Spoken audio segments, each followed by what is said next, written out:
Speaking of problems, here we go. You've arrived at the Texas to Tennessee Podcast, your home for your favorite independent artists and a couple of guys you've never heard of. Who? It was Texas, it was Tennessee. It was what I had coming to me. You were unlike anything. Howdy, folks. You have arrived at the Texas to Tennessee podcast. Just like Evan Boyer said on the intro. Thanks, as always, to Evan and Adam Hood for participating in our shenanigans. We are very excited tonight. We're going to tell you about our guest here in just a second, but wanted to recognize the folks on YouTube that have joined us. Hello, YouTube. Howdy on Facebook. We may or may not be on TikTok. I'm not sure. Gravy's working on that. That's a negative. We're looking for us on TikTok. We are not there. What can you do to support this endeavor? Soul Gravy's Texas to Tennessee podcast can be supported with sending him loads of cash. But if you can't do that, that's okay. We're just happy to have you here. Subscribe wherever you watch. We're here to support the artist. And tonight, very lucky to have our friend Spencer Johnson on with us. How you doing, Spencer? Doing pretty good, pretty good. Thanks so much for joining us. Of course, man. It's a blessing to be on here. Yeah. Looking forward to chatting with you. Yeah, exactly. I've been following Soul Gravy ever since I saw Steve Taboa here at the Rhinestone. Well, there you go. Yeah, I mean, Soul Gravy's a good follow. Lots of content. You'll learn lots about music that you may not have known about, but you probably know about it all. Or may or may not want to hear from my end, but it is what it is, right? You get some good and bad from me. So, it's mostly good. We'll see how you do. Tonight's going to be tough, though. I'm just going to go ahead and warn you. All right. Spencer, if you don't mind, maybe just take a few minutes and give us a little bit of your background so we can introduce you to some of our folks that are following along. All right. Well, so I was born in Odessa, out in West Texas, and my family's always lived there. Especially my mom's side originated from there, and I moved not too shortly after I was born out to North Texas here in Springtown, but I mean my whole life I've been back and forth from Odessa to Springtown growing up. So kind of half raised North Texas, half raised West Texas. Went to school at Peaster High School, small 3A school out in Parker County my whole life. Made lots of good friends along the way, played football, and have lots of football memories too. If my coaches are watching, howdy, Coach Owens. But my first instrument when it comes to the music side was drums, I would say. As a kid, I'd be beating on cardboard boxes, and my parents thought it'd be the right decision to go get me a drum kit at age 6 years old.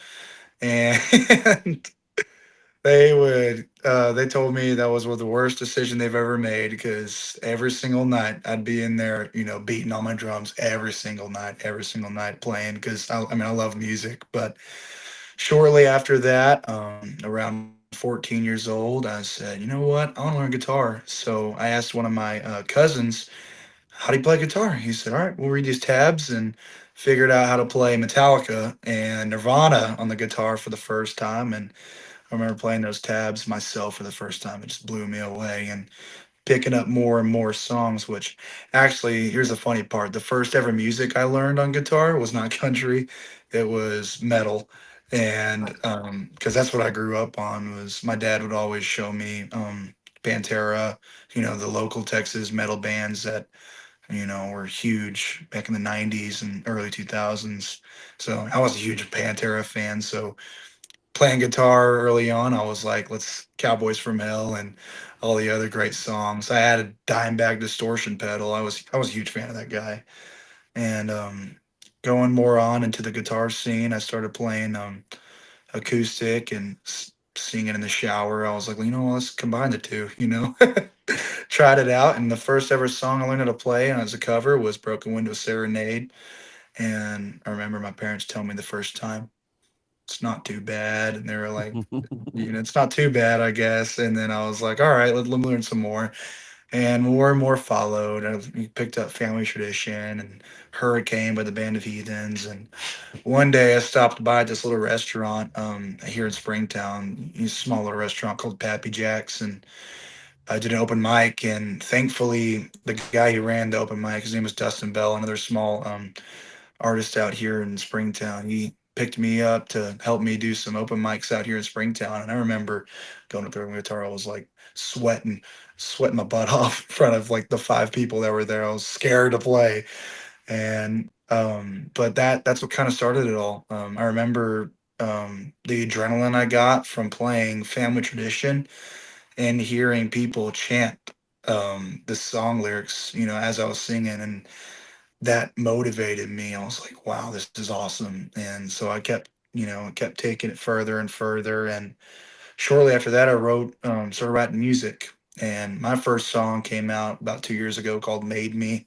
Just a simple song. I just decided to write about my mom and my dad. And then more and more followed, more and more followed. And as I started writing songs more, getting into this Fort Worth scene, or Dallas Fort Worth scene, has been helping me a lot. Meeting so many people, like shout out the Rhinestone Saloon, one of the biggest places that has helped me so much. Chris Smith, he's been a heck of a friend, man, helping me finding such good people, amazing musicians too. And I remember one day, this is kind of trails to how I've Been Well was made. My current drummer, his name is Tyler King. Well, he moved down from Nebraska, and he had like a song kind of half written. He just had the drums and some chords he was kind of playing around with. And he sent me this. He was like, "Hey man, you think you could write some lyrics to this in a melody?" So all I got is drums and guitar. I was like, sure. Took it to work, and 3 days later, I wrote all the lyrics out, all the melodies out. And he was like, wow, dude, this is good. He said, let's go take this to the studio. So we went out to Texas Homegrown Studios out in Stephenville, recorded it in a day, and they were just all blown away. Shout out Jeb Bridges and Jody Lee. They run the homegrown radio out there. They were blown away by I've Been Well. They thought it was amazing. And that song is, I would say that song represents my current sound and the sound we're going for forward as the red dirt, gritty red dirt, Texas country.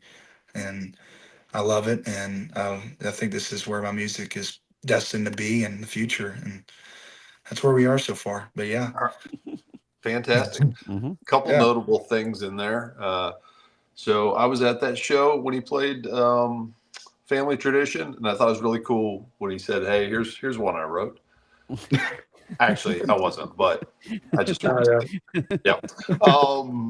And then the other piece too is a lot of my favorite guitarists started by playing drums. Yeah. Notably, Soul Gravy. Yeah. Right? Yeah. Well, yeah. Yeah, we'll talk about that later. But no, I'm not really on the list. But yeah, it is. We've had a bunch of people that have been on the podcast that, and it seems to be a lot of them are on the heavier side of music for whatever reason.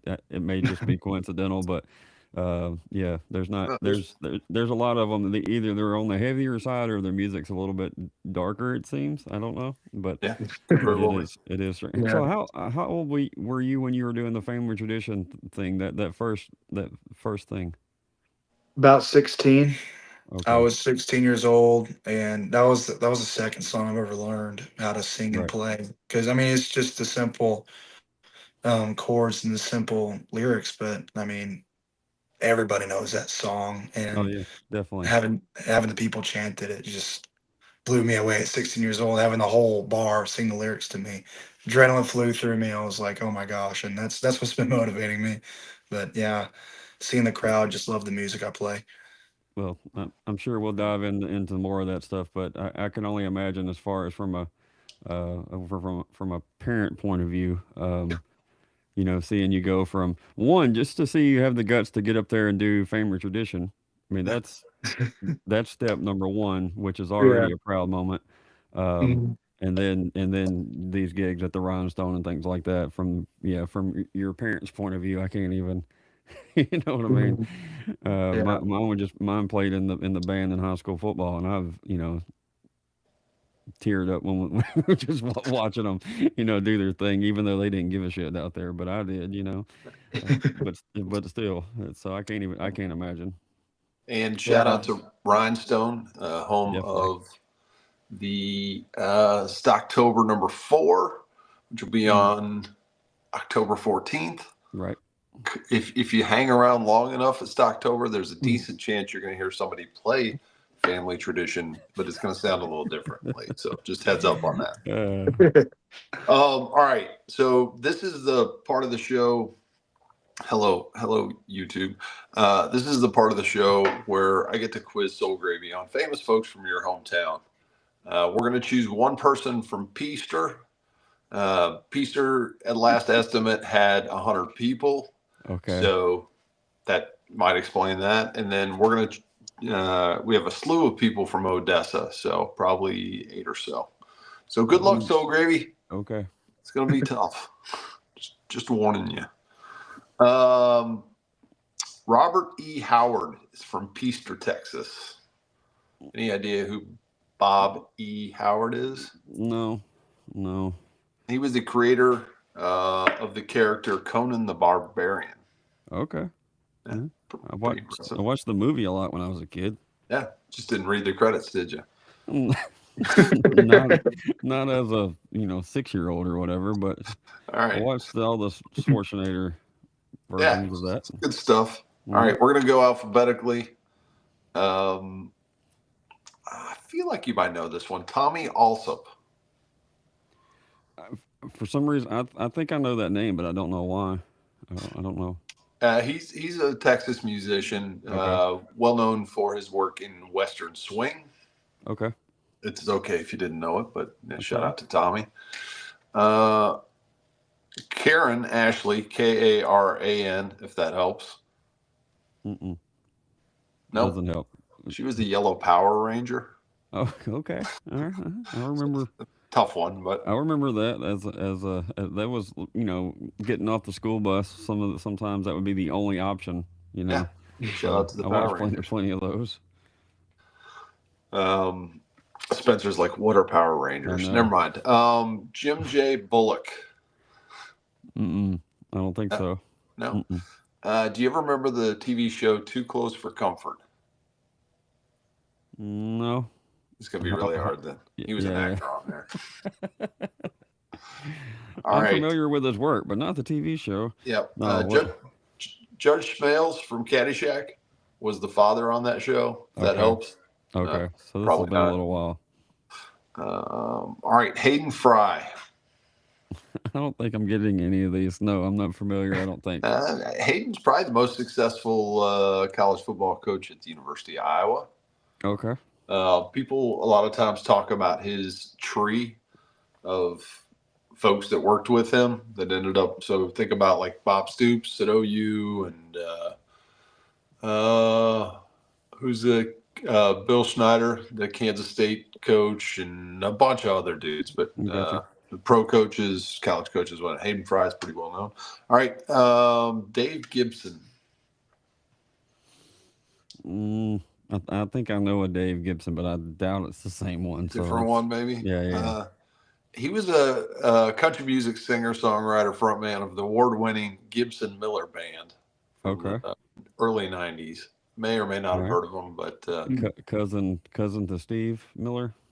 No. Maybe. I mean, they're both from Texas, so it's a possibility. Possible. Okay. Yeah. Chris Kyle. Yes. Why do I know that name? I don't. I don't want to say. I think I'm wrong, but Okay. Well, he's maybe one of the most famous Navy SEALs of all time. Okay, I was right then. Yeah. Okay. Yeah. You should have gone with your instincts. Yeah. Yeah. All right. We'll give you half credit on that because you said you were right. All right. You got a good chance. 2 guys with the first name Roy, but I'm going to ask them to you separately. Okay. First one is Roy Williams. Roy Williams, if it's the same one, is the basketball coach or was at North Carolina. In Kansas, but that's not this Roy Williams. Okay. That's a different one. Yes. Okay, then I'm not familiar. I don't think.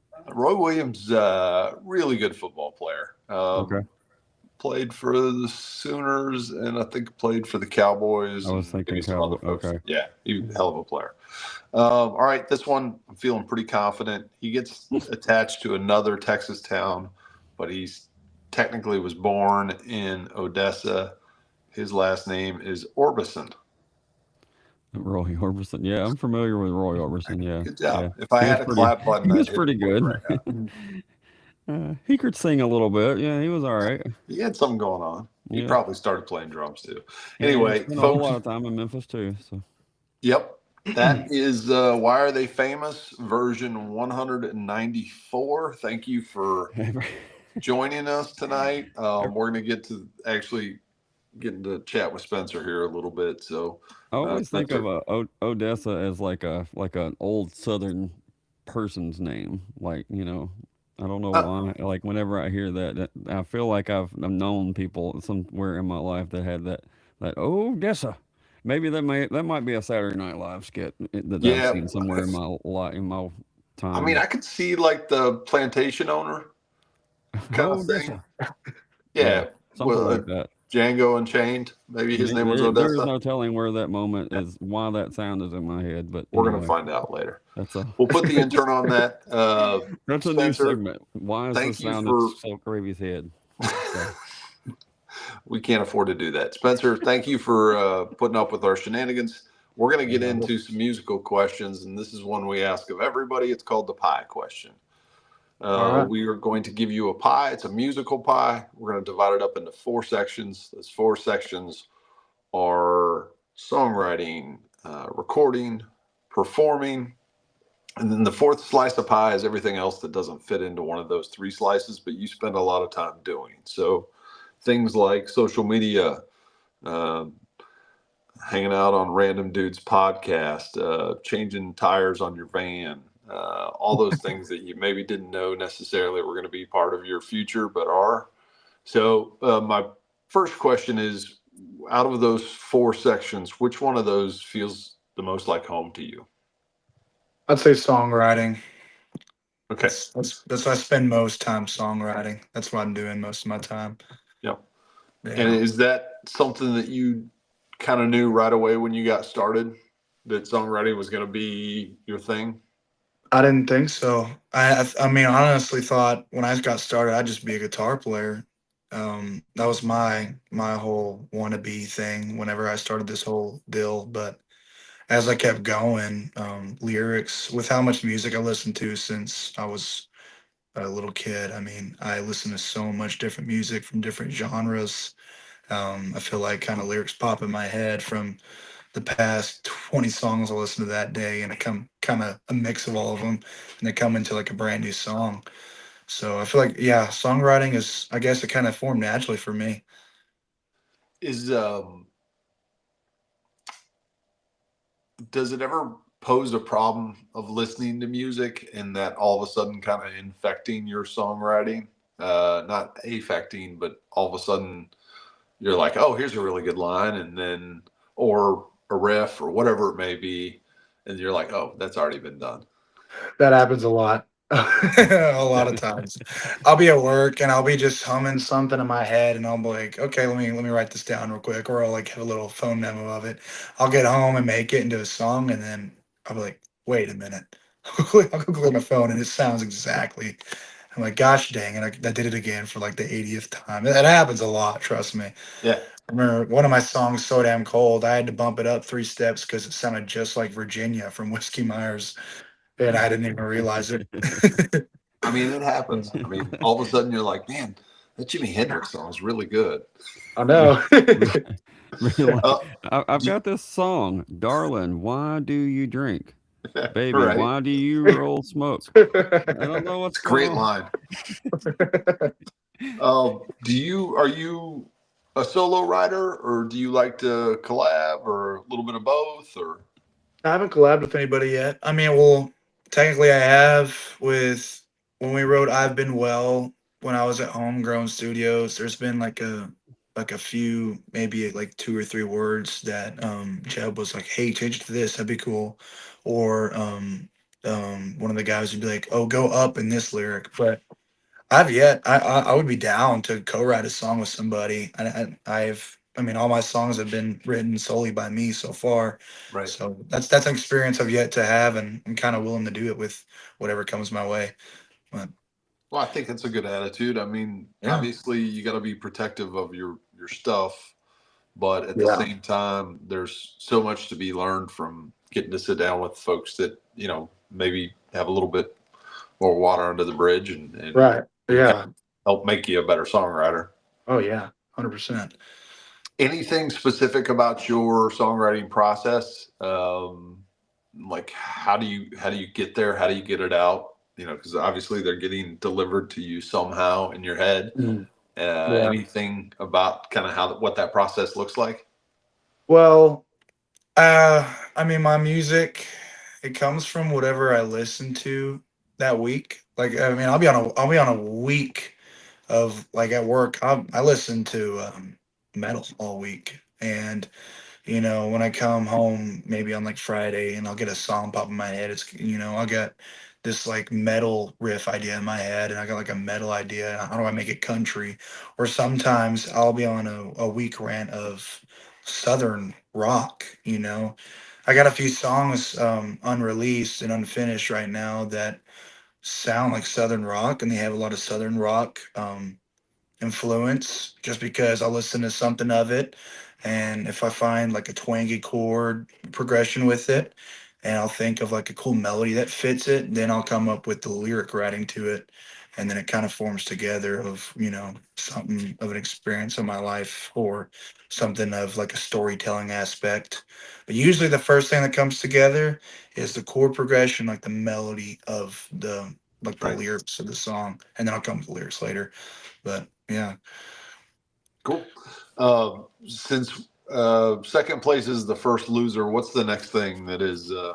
I guess what's the next one of those? Whether it's recording or performing, in terms of importance to you, maybe not time spent, but Definitely performing. okay. Mhm. And you And told us it's kind of close. I mean, songwriting and performing have been, I want to say almost 50-50. I mean, I'm not too experienced. I've been singing and playing in front of people for almost 2 years now. And my main thing of that whole 2 years is 50-50 performing and then songwriting, really. nice. Those are really close. I would say a little bit more songwriting than I do performing though, because I do spend a lot of time. Because I mean, when I'm not working and performing, I do songwrite a lot, but I definitely perform a bunch. All Mm. right, Soul Groovy, your turn. Well, doing the crack research department, when I was scouring the internet for Spencer Johnson information. Now, one of the things that I don't know, I kind of, I guess, smiled about it, or whatever, is watching some of your TikTok videos, and when you and your guys are playing at the Rhinestone. Shout out to Mhm. them. Yeah. Um, well, this particular video might not have been at the Rhinestone, but um, there was y'all are jamming, and then there's a breakdown part. There's a bridge, and y'all are all kind of like starting to look at each other, like it's about to hit, it's about to drop, and then it does, and then y'all realize you got it. You know what I mean? Yeah. You made it into the bridge, and then everybody's just like rocking out, and it's cool to see because. Mm. Um, More than likely when you post something in a few years or whatever, that will not, that won't happen. But you have those moments to where it's you and your guys. You can tell, y'all have put in the time, or you wouldn't be looking at each other. You know what I mean? Yeah. Yeah. You're looking at each Right. other like, you ready? Here, it's about, like, and then it happens. But you could tell y'all are having a blast, and that Mm. you were, proud that, like, hell yeah, they nailed that. They nailed that. So that's Yeah. cool to see. Cool to see. But like, another parent thing, if from do you remember the first time one of your songs that you actually showed somebody, hey, I wrote this, somebody maybe even that's not family, and you played one of your songs out or whatever? Do you remember when it would actually connected with somebody maybe that you didn't know? Um, I know my first song that I wrote, and it would be my first song, "Made Me," and I came up with this song in like 2 years ago, 3 years ago, no, 2 years ago, and the first people I did show were my mom and dad, because in the lyrics, it's like "Mama, Papa, live like some outlaws," and that's like the first lyrics of it. And then seeing them hear me play with like a drum track and a guitar track, Come together. seeing their faces light up, I knew that if my songs have hit anybody the hardest, it would be my mom and dad, 100%. I mean, they're always there every single step of the way through my music career. My dad's been a huge help to everything. He's been helping me with so much equipment. This jam room I have here, he's been helping me with guitars, a rack full of equipment. He's my biggest supporter, and without him, this career would be almost impossible to pursue. And yeah, and knowing that, seeing his face light up every time he hears my songs, I know that he's always my biggest fan. But yeah. No doubt about it. Well, that's it. Sadly, that's not always the case. A lot of times, family just they don't get it. You know, it's not maybe not that they don't support it, but they just don't understand what you're shooting for or what you have inside that you're trying to get out or what are those whatever analogy you want to put. Mm. Congratulations on that from you and your parents' point of view. That's something to definitely be proud of. Do you remember when you played some of your songs out the first time it resonated with an audience, or would somebody mention to you that you didn't know that was pretty good? Yeah, that does happen a lot. I remember, and I have so many unreleased songs, and so most of them I'm like, it doesn't sound that good, you know. Hmm. My fiance actually, she's always been the first person to tell me, "Hey, that sounds really good," and I'm like, "Really?" And then I'll work with it some more, and those have always, she's done that with almost every song, you know, because like more into songwriting, I'll have probably 12 songs, different ideas laid out. And she's got a good ear, and I'll play with her, and she'll be like, "No, that one's it." I'm like, "Really?" And she's like, "Oh yeah, 100%." And then I'll go bring it to the studio, and they're like, "Gosh, this is a killer song." I'm like, "Well, wow, I didn't even know that, at the time." And playing it live too, seeing heads turn, to some of my music, I'll be like, that was a song I wrote called something something, and just seeing the heads turn of people being like, "Wow, you wrote this." It definitely hits me in a different type of way, especially when they're my originals. Getting heads turned and hearing people light up with, being impressed with the songs I write. Just giving you some uh, encouragement to keep on that you're doing something right. Yeah, that's been one of my biggest motivators of songwriting, especially too. Yeah. That's hard to do if you don't have any. If you can have feedback from the family and people close to you, which you definitely appreciate, but Mhm. it's even more fuel when it's somebody that you don't know because Oh that's yeah. a blind opinion that so I can only imagine how that would be. But um, are we about time for you? Did I catch you? You We are. We are. okay? Good. I was Well, just sitting here being like a little church mouse here. well, you're doing a great job. You look very innocent. All right, so we're gonna it's halftime. We're gonna get into the song we're gonna play. You want to give us a little rundown on "I've Been Well"? Sure. I've Been Well. It's a song to take place of a broken-hearted kid my age, or maybe someone a little bit older than me. I feel like in a lot of, from my perspective, all my guys and all that we listen to, a lot of guys my age go through a lot of heartbreak. I've been through heartbreak, and it's just something that I feel like is something everybody needs to get out, somehow, whether it's listening to a song and feeling that, or whether it's me singing it out. And I feel like this song is like a great, example of like what it feels like to be heartbroken and feels like to express anger and to be like, no, I'm fine, I'm totally fine, but on the inside you're really not, you know. And that's why it's called I've Been Well, when Mhm. on the inside you're really not.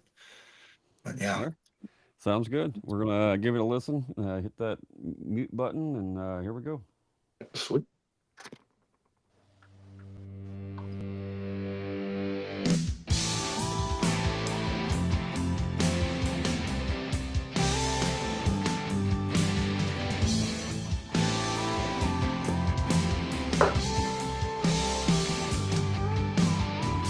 Call up the boys, will go and get a fire lit tonight. Sing them songs that we listen to every night. Acts like I ain't the best and that I'm doing alright.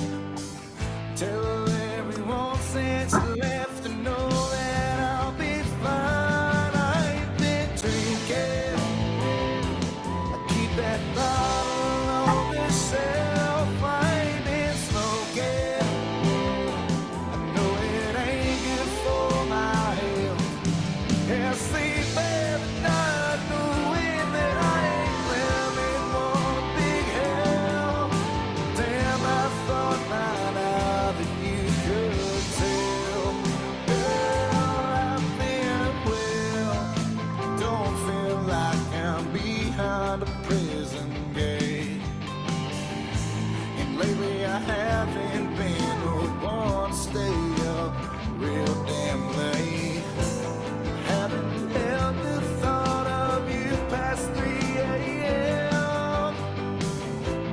When I wake up, I don't go and do it all over again. I ain't been drinking.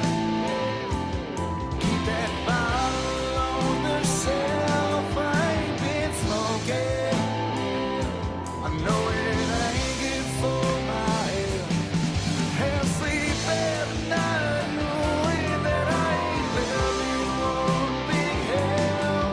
Well, damn, I thought by now that you could tell. Girl, I've been well. Girl, I've been well.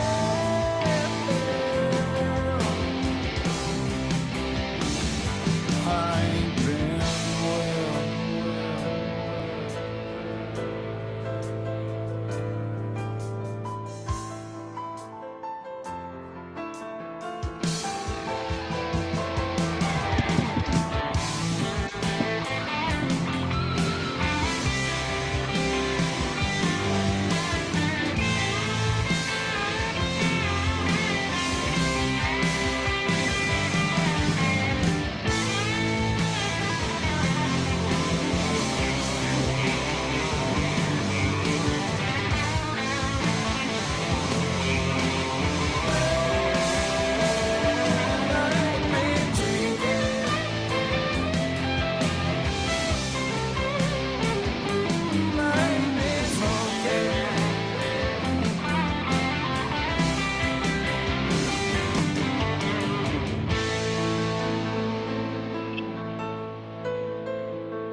Yeah. All right, there we go. Uh-huh. Good Good stuff. good thing that y'all couldn't see me. That big Texas to Tennessee podcast thing was on there. Uh-huh. I was full air guitar. You had a fever. I did. Yeah, good stuff, man. Thank you. Yeah, you bet. I have some questions. So I heard you have a show coming up in July that you might be interested in talking sir. about. Yeah, I'm excited for it. This will be at Green Hall again. And the first time we played there was in December, an acoustic gig. And it was kind of funny how I met the booking lady for Green Hall. And can you guess where it was? At the Rhinestone Saloon again. There you go. At You the never know. Rhinestone Saloon, I went to the Texas Country Music industry awards, just to hang out with Chris, see what was going on. Met the Green Hall lady out there. She was like, "Yeah, let's have you out there." And so went out there acoustically, and she was like, "Wow, let's get you out here full band." And I was like, "Heck yeah!" So we talked about it, and we set a date in July, and we'll be playing out there Sunday, July 12th. Is that what it said, right? Yep. July 12th. Playing from 6:30 to 9:30 p.m. with a full band. We'll be out there. It'll be a Sunday fun day. Come out to Green, come float the river. You know what I mean? That's what we're Absolutely. excited about. It's going to be I hot. remember So, being, oh yeah, 100%. As a kid, we would go out there. It's kind of funny. Ironically, right when I started singing, like I think this is probably a day after I did my open mic night. I hear it in Springtown 2 years ago. My parents and I, we went down to Green Hall to go see Whitey Morgan in the 78s. And we floated the river, went to go see them. And I was just walking around the place. I was like, man, I wonder what it'd be like to play here. You know, I was just completely in awe looking at all the historical walls, and the floors are still the original wood, and all the pictures of everybody who's played there. I was like, man, I was like, what it would be like to play here. And now 2 years later, I'm already up there, you know, and it's yeah. just crazy. But yeah. Is, is it lost on you that people can go through their whole musical career and not have the opportunity to play green? It is. It's beyond. It blows my mind how fast things can happen. Especially, I mean, 2 years ago, I would not think this is where I am.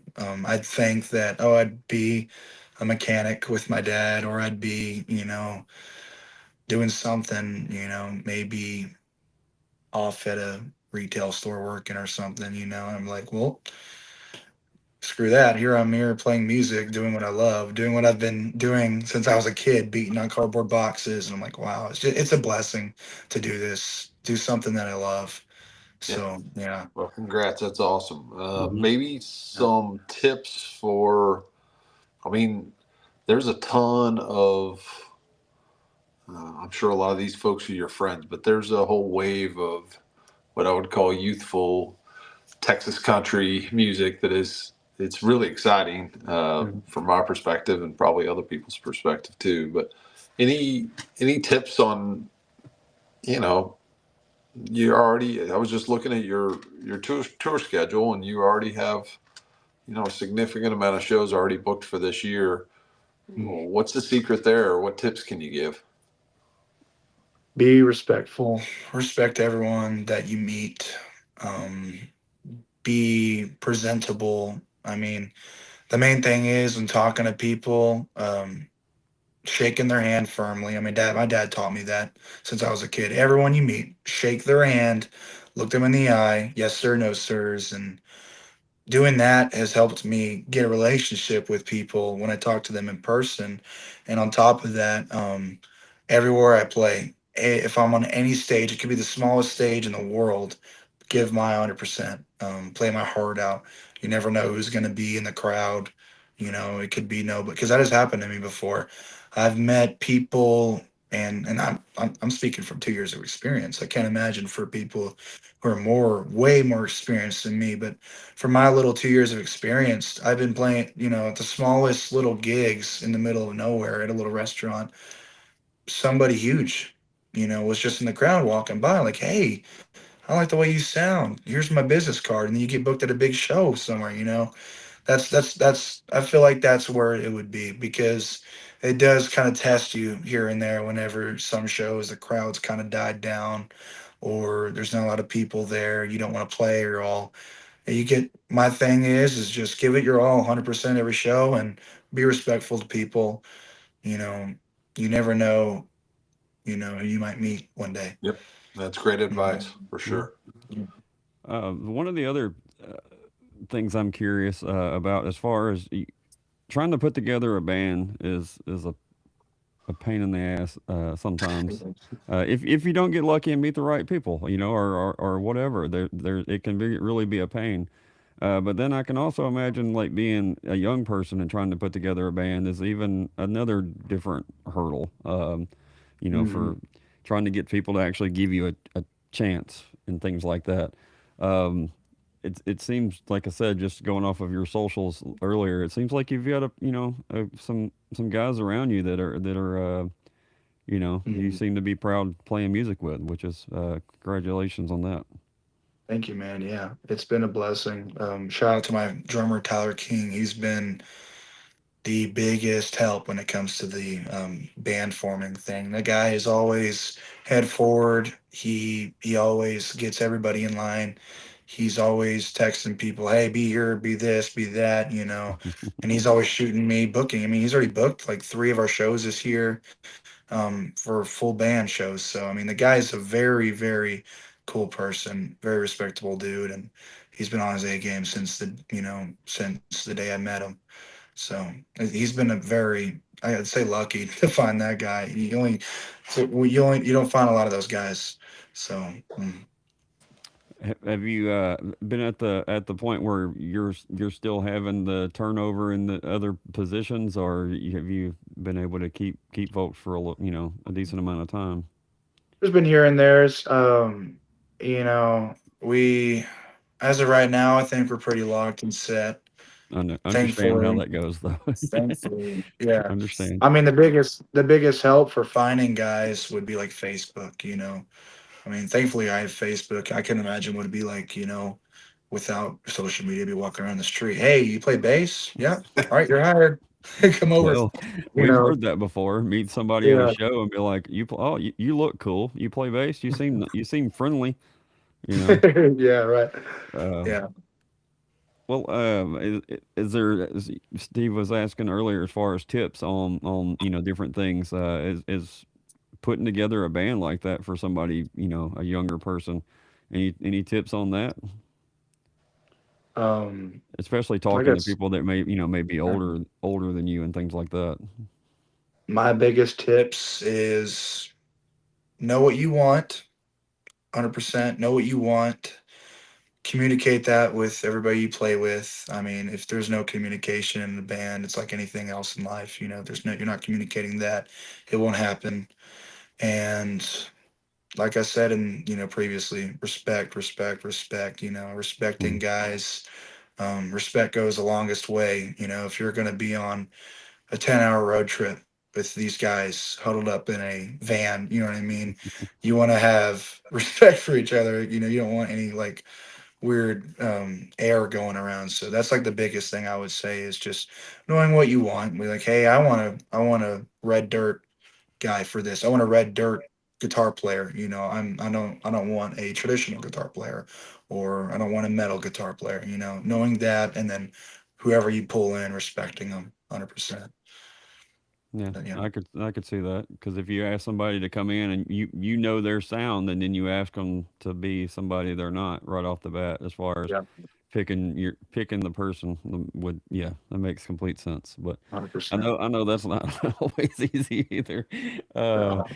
Finding the people, I'm sure, can be a whole nother different obstacle for folks. But I know just Mhm. from the bar band world, I've said it many times. I'm lucky to play music with the guys that I do, and but I've played music with people that suck the fun straight out of a gig, or played a style or whatever that just didn't. They were nice as could be, but the style didn't match. So I Right. can. Yeah. That's another thing. I can't imagine how that would be when it's my song or my baby that you're trying to put out there for other people to see. That's a whole nother different level Yeah. of whatever of another detail that I've never been a part of. So it's Mhm. hard to imagine. Yeah. Well, you gonna get into Spencer. it? Yeah, Oh, sorry. Go ahead. go ahead. Oh, for somebody who hasn't seen your live show, Hmm. um, your full band live show, how would you describe it? Energy. We come straight into Texas Red Dirt as our whole set list. I mean, our covers. When we do covers, it's not on our originals. It's mainly Whiskey Myers. We'll throw in Family Tradition, and I cover. Ironically, my mom made me learn this song, and I thought I was like, whatever. But she was blown away because of how country and how of my voice I made it sound. The song is Purple Rain by Prince. Oh, And I cover that song every set, and people are blown away by it. And that's one of my favorite songs to cover, just because it's for my mom. She loves that song. It's an '80s song, and knowing that she's out there enjoying it and makes my day. And other than that, we got those fun covers to throw out there, and then we got my high energy, emotional Red Dirt originals, and then some of my old songs would go a little traditional too. It's kind of a blend. I would say if I was to put into 3 words, it'd be energetic, emotional, and gritty. I would okay. say that. Nice. Yeah.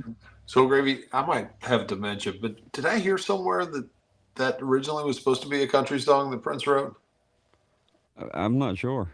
Probably I'm not dementia. sure, but Um, I do know that moms in clubs love Purple Rain. yeah. Well, shout out I've to the seen moms, all the moms. I've seen that many times Oh yeah. firsthand. And sorry, I'm glitching over here. I don't know. Maybe it's just a Monday thing. Maybe I don't know if my mind is interfering with my camera or not. That it's all glitchy, That but could be it. sorry. I do want to ask. You're exposed to a lot of. I think you even mentioned that you're in a group chat with some folks um, who might be kind of emerging artists. Who are some folks that we should keep our eyes on out there? Maybe friends of yours that we should know about. I would say um, the number one, and I'd say she has a lot of talent. If you ever go hear her live at any time, she has power. She has some vocal cords, and I remember I hearing her, I was blown away. Her name is Elle Townley. She's out of Houston, and when I first heard her play, it was at the Rhinestone Saloon, and there's a big group of friends out there that they're all in. But if I was to say there's one emerging artist out there, it'd be Elle Townley. She can sing like no other, and she's if you be prepared to blown away if you're here. That's all I can say by that. All right, we'll Yeah, definitely check it out. We'll see if we can uh, coerce her into coming and hanging out with us for a little bit.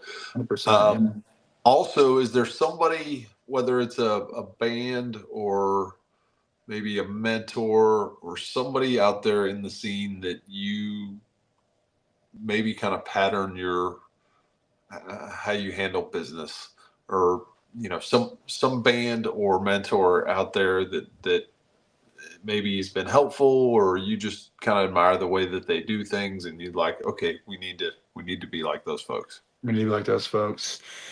Um, I'd say, and I've met a lot of artists that are really smart. Like one artist that I love, and I met these artists personally. When it comes to full bands, I'm still kind of young on meeting a bunch of these bands, but artists especially, like Race Ricketts and Presley Hale, those people are really nice people. I like the way they do business because, first time meeting them, they were completely amazing, down to earth folks. They don't act like they're high profile. They don't act like they're above anybody. They're nice people, and kind of look up to something like that because when you're making music and then say you do blow up or you get like a big fan base, right?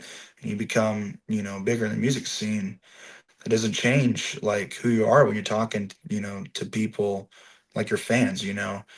And that's my biggest thing is just seeing people that, when they go talk to you after playing like a huge show, like they're like talking to you like your friend. And that's what I like. That's kind of something I aspire to be. So I plan whenever I get big to talk to everybody I know, just like they're my friend. Great answer. Also, alumni of the show, so that was well placed. Shout out to Race and Presley and Nick and Niles, the group Yeah. not officially known as Quad Cortex, but that's what I've named them. I don't know if they're aware, but whatever. Just they're wonderful and great people. So shout out. All right. Well, we have arrived at the rapid fire section, which is a good sign. It means that you're almost done with us. So, you ready for some rapid fire? Let's get it. Okay. All right. What's your favorite chord? Favorite chord? C. It's the C minor. Yeah. Okay. All right. That was quick. All right. Yeah. I like a confident answer. Yeah. Do you use Spotify to listen to music? Yes, I do. Okay. Yeah. Do you remember who was on your? I might have a clue on this, but do you remember who was on your Spotify Wrapped at the beginning of this year or at the end of last year? I think my number one artist would probably, I think it was Treaty Oak Revival. I All right. think they were my top three. Can't remember who the two were. It was Whiskey Myers or Treaty Oak Revival, one or the other. Can't remember. Nice. Hmm. Well, solid. Um, in an alternate universe, you decided to start a podcast to help promote your brand, and you get to have whoever you want musically as your first guest. Who would it be and why? Mm, if I could have anybody musically as my oh, there's so many. There's so many. I'm sorry, I'm taking a long time because That's I'm fine. a, Well, That's you okay. I'm got a to sort music through a lot of I'm a things. music freak. That's a lot of different people. I mean, I'd have everybody if I could. Well, I would say if I'd have one person on my podcast, I'm gonna throw one out there. I'm just gonna throw Okay. it out there. Um, Probably the lead singer of Turnpike Troubadours. Okay, Say, Evan Felker. That's a great answer. Yeah, Well, yeah. I know.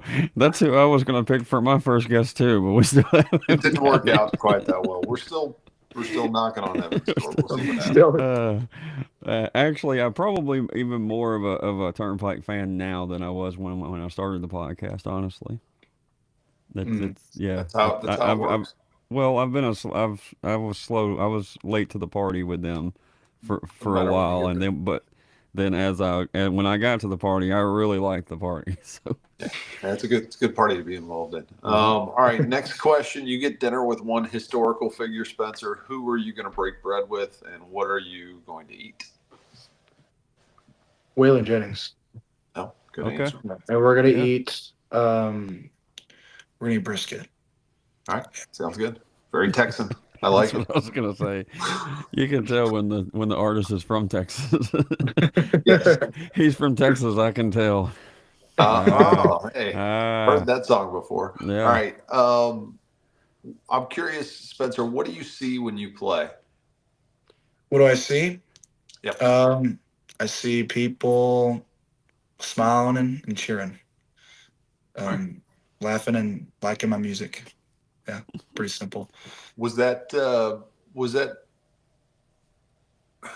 we don't really talk about like crowd work and whatnot, but was that something that you were immediately comfortable with, or was that something Yeah. that you had to kind of roll into? It takes rolling and it took a lot of rolling into for me. The first time, like the first time I played at this open mic, I sat there and I stared at every face looking at me, and I overthought everything. It's like, oh, what do they think about Cool. this? Yeah. Messing it up. Then over time, getting used to multiple different crowds, realizing that those people that are there for your music, they love everything you play. Maybe that little pitch you were off and flat, they didn't hear that.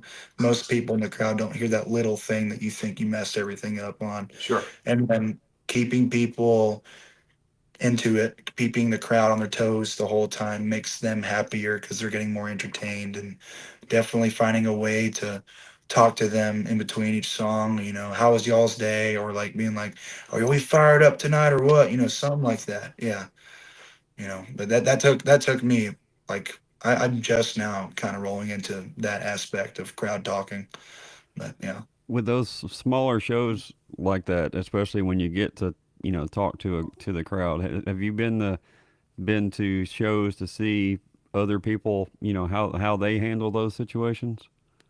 Um when it comes to like other As far artists as just playing, going to not necessarily take notes and try to copy them, but just to To understand, learn. Yeah. kind of yeah. what works. That I do that a lot with like going to see country artists play live. Like I saw Aaron Watson not too long ago play in Dallas, and he's a great, Right. phenomenal crowd talker. Yep. And just like one thing I know that he does a lot. He's like, "How are my ladies in the house tonight?" Or like he'll be like, "You," he'll find a Got little kid. moms. Yeah, he'll shout out all the ladies all the time, and then you find like a little girl in the back who can't see over the crowd, so he'll bring her all the way up front. It's just stuff like that, and I know he's a great talker. But yeah, Well, I'm not yeah, really one to give advice, but I will tell you when I hear somebody that's a little off, even if it's for a small part, I'm more interested in how quick they're going to recover from it.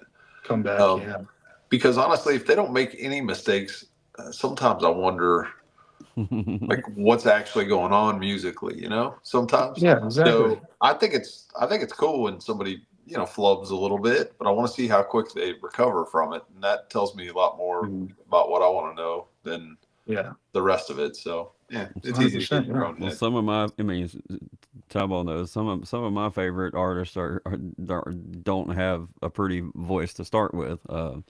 I mean, Evan in a lot of songs is Yeah. like that. He just kind of lets it fly. I mean, he might pay attention to it more these days. I'm not sure, but he, The he's imperfections are what make it kind of beautiful. yeah, everyone from Mhm. like Todd Snyder to Chris Knight and all those guys like that. I mean, there's some of them. There's not a single thing pretty about the way they sing it, but it doesn't Yeah, it's them, Right. which is yeah. More that's what important. you like. Yep. So, All right. First concert you attended, Spencer, and then first concert you paid to go see. The hmm. first concert I ever went to, um, my dad took me there when I was probably 11 or 10 years old, and it was out here at the Dos Equis Pavilion in Dallas. We went to go see Slipknot Oh, and Gojira, and I think the opener may have been a small band I'm thinking of. It may have been a way smaller band, but I know the headliner was Slipknot, and I was stoked to see them because my dad listened to them all the time. And the first concert I paid to go see was not shortly after that, when about at 15 years old. Or no, this was actually way closer. I'm sorry, 17. Me and my buddy Hayden Anders from school, went to go see Giovanni and the Hard Guns in oh, nice. Midlothian. Yeah, and that was my first ever concert that I went out and paid to go see without my parents, and that was a blast. That was fun. Fun That was fact: definitely something. Geo, we're crossing podcasts here, but Geo was one of Patrick's first country concerts. Patrick's our friend on Country versus Metal, and he, hmm. he likes Really, to talk about that concert. Yeah, that's nice. I Yeah. yeah, love how like I mean, just from the outsider point of view, of what you guys have available in Texas, as far as that scene that was that it's still rolling, but you have like your dad that he's the Pantera Slipknot guy, Mhm. especially Pantera with it being the local guys and everything, but then I mean, probably didn't necessarily love country music at one point in time, but then there's this other thing like with the Whiskey Myers. It's not. I mean, I know it's red dirt Texas country or whatever, but uh, the Pantera guy might not have liked you know Stony or whatever, but Yeah. then in comes Whiskey Myers and Yeah. Geo, and you know what I mean, which it is a whole make nother it. different merge Yeah, of Mhm. people, which is really cool to be able to just see that Yeah. from the outside it looking is in. really So cool. You should Yeah. move here, Soul Gravy. Um, well, it might happen. I have one more question, and then I have a comment. So I'll do the question first. Okay. Bucket list venue.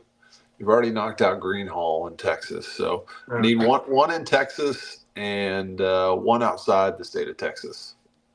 Well, the one in Texas, I already know it would be Billy Bob's. Okay. Definitely a big bucket list venue. The one outside of Texas, um, probably the Grand Ole Opry. Yeah, two good That would, choices. yeah. Well done. All right, well, that's the end of Rapid Fire. You successfully completed it. There is no Nice. grade given, but you did great. Also, just a quick reminder, folks, if you're hanging around here and you want some more podcasts, here in about 45 minutes or so, you can go over to Steph McGuire's page on It'll be TikTok, live on the I believe, YouTube and too. on YouTube. And Mhm. the Comancheros are on tonight. That's going to be entertaining, guaranteed. Uh-huh. And Definitely. then tomorrow night, if you want to join us at 8 o'clock, Trenton Fletcher will be joining us. And on Wednesday, it's Henry Williams. So, two you want to check out for sure. Mm-hmm. What was that? I was gonna follow up with something. Oh, I was gonna say, a lot of you mentioned Grand Ole Opry, and we do get a lot of people with that venue question that say the Ryman, and I've been to the Ryman before, but it's been, I don't know, 10, 12 years ago, something like that. I got to go this past Saturday again. One line was forever long, but man, you got in the door so fast, and everybody was so damn nice. And then you get in there, and the venue is just like I don't know. Maybe I'm just getting older, and I respect it even more than I did the first time I went. Or maybe just being able to soak it all in and then being my second time instead of the first. But either way, man, that place is. We saw Shane Smith and the Saints there Saturday night, which was like the perfect band to be playing there, honestly. They get the boot stomping on the floor. Felt like it was going to be a little too much for that old church. Maybe their rowdy energy was a little too much, but no, it was amazing, and what a fit with those guys in that room. Absolutely perfect fit. But yeah, we hear that all the time. I can't speak on Green Hall. I've never been there. But in that room with that band and hearing like them do like Go Rest High on That Mountain and plus all of their songs was absolutely a perfect fit evening. So would recommend anybody going if you have a chance to. If you're coming to Nashville, you can go to Broadway. That's cool. But if there's a show that's in there that you would even remotely care about, I would definitely go check out the Ryman. And I have no sponsorship whatsoever. I just know that you won't regret it. So. All right. Let's get to the very last question. The Sorry big for the finish. pause. Yeah, yeah. Finish. All right, so this started as a joke on episode 1, and Spencer, now it was a requirement that we ask this question. So we need to know, what is your favorite Little Debbie snack? Oh, okay. I know we Um, we had you way up here, and we just bring it way down. Ryman and Little Debbie's. hey, that's a good question. That's a great question. That's what we do here. Oh man. As a kid, I would always sneak out some out of my grandma's house in Odessa. She still Hmm. lives in that house, and she still has Little Debbie snacks all in her pantry. So We're on every our time I way. go there, I fill up on them every As any day, as any every Southern time. grandma's supposed to. Exactly. It'd be some sort of casserole, and then after that, she's got all the Little Debbie snacks for us. But I'm gonna be honest, Nutty Buddy. Oh, Okay, shout out to Nutty Buddy. All right, that's right. here we go. Yeah, All right. I'm gonna be honest. That was always my favorite. You break them. You gotta break the packet apart like that. You know Yeah, what I mean? Okay, yeah. I The got you. crunch is like perfect. Okay. Every bite. Yeah. That's a good question. I like that. That's nice. All right. All right, Tavo. If make sure you follow Spencer on all of his socials, wherever you stream your music. Please go and hit that follow button too. We like to point out that um, we hate that all those streaming services have to be a thing, but it is part of the sales packet that all these artists have to have. As far as their socials and their engagements and their streams and all that, it's part of the resume. So help them out with hitting that follow button. And then also go to a show. Spencer or anybody else, the independent folks, please make sure you go to a show. Go shake his hand after the show. Buy some merch. Help him get down the road. That's the only way. From guys like Spencer to some of the biggest folks that we've had on, they all say the only way they make any money is the shows and the merch. And I don't think they would all be lying. I think that, It's a great conspiracy, though. right. But yes, please go do that. And I know the artists appreciate it whenever you take the time to come and say hello. You're not bugging the guys or anything like that. So please do so. Anything we missed, Spencer? Were we good? I think that's it. Yeah. All right, cool. Well, Spencer, thanks so much for taking time to join us tonight. Folks, go hang out with Steph and learn about the Comancheros. I guarantee you it'll be a good time. See you tomorrow. Peace.